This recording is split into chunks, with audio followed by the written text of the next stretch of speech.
Jai Ramakrishna. Good morning, students. Today we'll see which is easier, pulling or pushing.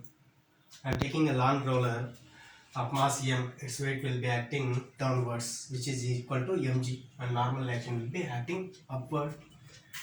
I applied a pushing force in this direction, and this is F, which makes an angle theta with the horizontal. This is F.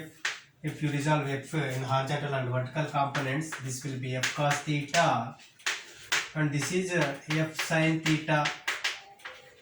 Therefore, according to free body diagram, normal reaction is equal to mg plus F sin theta.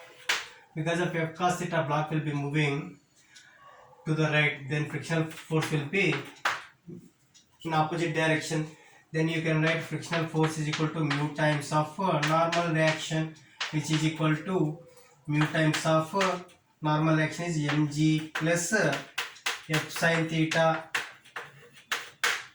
Now if you observe here that the same lawn roller is pulled with a force which makes an angle theta with horizontal.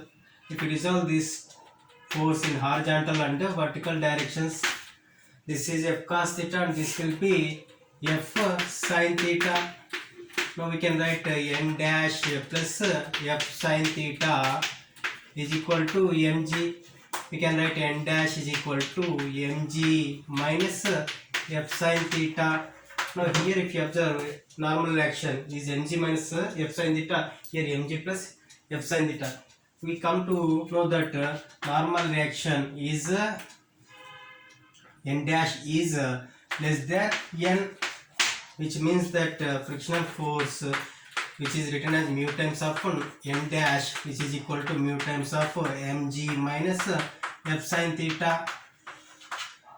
This F dash is also less than F, so it will be easy to pull the lawn roller than pushing the lawn roller.